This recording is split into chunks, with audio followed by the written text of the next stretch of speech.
Hello friends, आप सबका हार्दिक स्वागत है आपके अपने यूट्यूब चैनल टॉक स्टोरी पे। आज हम बात करने वाले हैं एक ऐसा स्कीम जिसने पूरे हिंदुस्तान को झुलसा रखा है। आज की तारीख में 90 आप मान के चलो 80 से 90% लोग हिंदुस्तान के अंदर यूज़ करते हैं यूपीआई। अब यूपीआई यूज़ करते हैं तो आज की तारीख में सबसे ट्रेंड चल रहा है यूपीआई स्कैम। एक क्लिक और आपका अकाउंट खाली।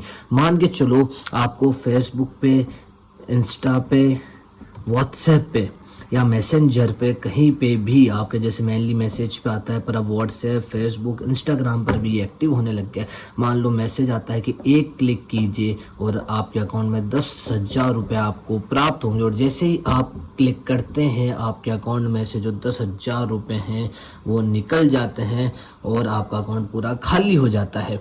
तो इस स्कैम से आप कैसे बच सकते हैं आज हम इस वीडियो के अंदर जानेंगे। तो आप सबका हार्दिक स्वागत है आपके अपने यूट्यूब चैनल टॉक स्टोरी के अंदर। और आज हम बात करेंगे कि क्या टेक्निक है, कौन सा तरीका है, कौन सा सलीका है जिससे आप बच सकते हो, आप इस स्कैम से बच सकते हो अगर आप इसकी टेक्निक समझ जाओ। अगर आज 2026 के अंदर अगर आपने 2026 के अंदर अगर ये ट्रिक नहीं समझी, ये ट्रिक अगर आपने नहीं समझी तो आपको कोई नहीं बचा सकता। आपके अकाउंट को, यूपीआई अकाउंट को खाली होने से कोई नहीं बचा सकता। आपके जो अकाउंट में जो 10,000 रुपये पड़े हैं उनको निकालने से भी कोई नहीं समझ सकता। तो आज हम इस वीडियो को 4 से 5 पार्ट्स के अंदर, पार्ट 1 से लेके 5 तक हम ये समझने की कोशिश करेंगे आप अपने अकाउंट को कैसे बचा सकते। अब हम पार्ट 1 में सीखेंगे कि स्कैम कैसे होता है, व्हाट इज द प्रोसीजर क्या है स्कैम करने का। सबसे पहले इंसान को आपके अकाउंट में, फ़ोन में किसी भी जगह जाने के लिए प्रोसीजर को फॉलो करना पड़ेगा। उसकी शुरुआत कैसे होती है हम वो समझेंगे पार्ट 1 के अंदर। स्कैम होता कैसे, scammer sends you fake message, links and calls. Scammer आपको मैसेजेस भेजेगा, लिंक्स भेजेगा और आपको कॉल्स भी कर सकता है। जैसे कॉल्स में आप नंबर 1, नंबर 2, नंबर 3 आपको बताएंगे। एक जानने के लिए हिंदी इंग्लिश के लिए आप दबाओगे तो भी आपका डिवाइस हैक हो सकता है और उससे आपके अकाउंट की इन्फॉर्मेशन, आपके फ़ोन का एक्सेस मिल सकता है। स्क्रीन शेयर हो जाएगी और स्क्रीन शेयर होकर उसका जो एक्सेस होगा वो हैकर के पास चला जाएगा। तो sends you fake messages, links, call. आजकल तो स्पैम लिखा हुआ आता है, फेक लिखा हुआ आता है, स्कैमर उन पे ऑलरेडी लिखा हुआ आता है। तो आपको पहला पॉइंट समझना पड़ेगा, किसी भी फालतू मैसेजेस पे, लिंक्स पे और कॉल्स को ना उठाए। कॉमन ट्रिक्स जो ये लोग यूज़ करते हैं, जो मेनली आपके फ़ोन में एक्सेस पाने के लिए ये जो ट्रिक्स यूज़ करते हैं, वो ट्रिक्स है मनी करने के लिए। आपके अगर अकाउंट में अपन को क्या होता है यार 10-15 हज़ार रुपये अपन को फ्री के मिल रहे हैं तो अपन के लिए कोई वो छोटी बात तो है नहीं। तो अपन क्या करेंगे, आपके अकाउंट में 10,000 रुपये भेज रहे हैं तो आप लोग क्या करोगे कि ठीक है और 10,000 रुपये मिल रहे हैं तो किसी भी लिंक पे क्लिक करके एक्सेप्ट पे दबाओगे। और जैसे ही एक्सेप्ट पे दबाओगे उनने जो भी वायरस आपको भेजा होगा उस वायरस का जो अब जैसे ही आपने लिंक पे क्लिक करा, जैसे ही एक्सेप्ट बटन पे दबाया, उनको आपके फ़ोन का एक्सेस मिल गया और आपका फ़ोन हैक हो गया। उसके बाद केवाईसी अपडेट करो वरना अकाउंट ब्लॉक हो जाएगा।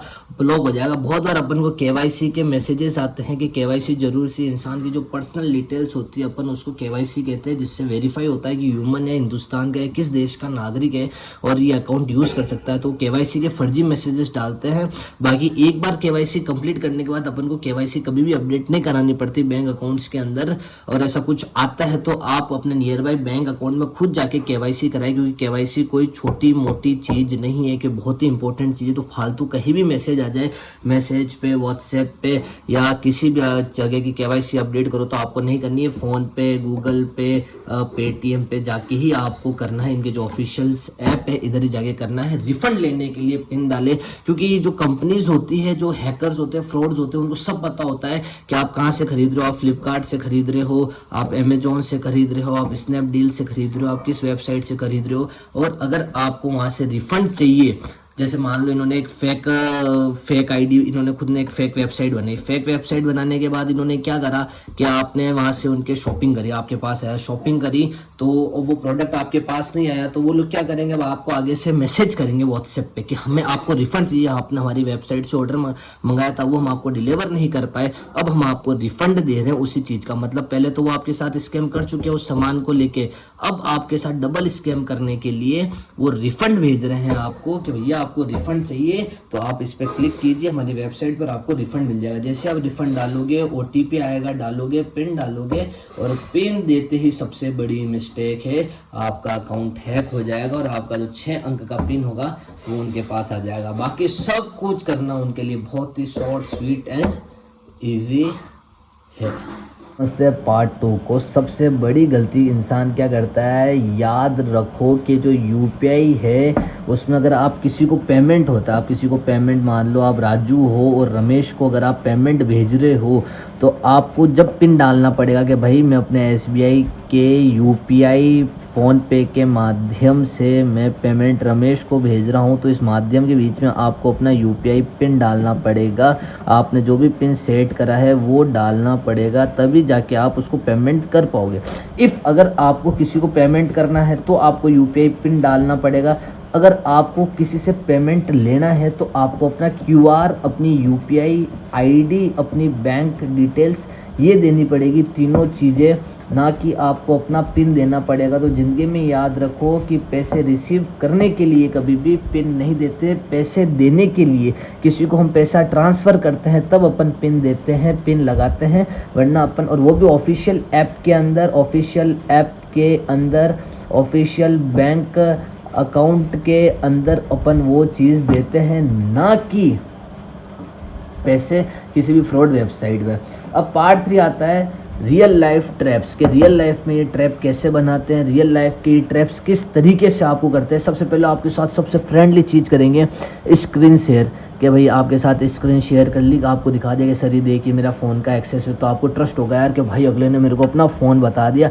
आज की तारीख में fake Aadhaar card, fake PAN card, fake नागरिकता, फेक मूल निवास, फेक सारा डॉक्यूमेंट आज की तारीख मेरे भाइयों फेक बन जाता है, तो नहीं करना स्क्रीन शेयर।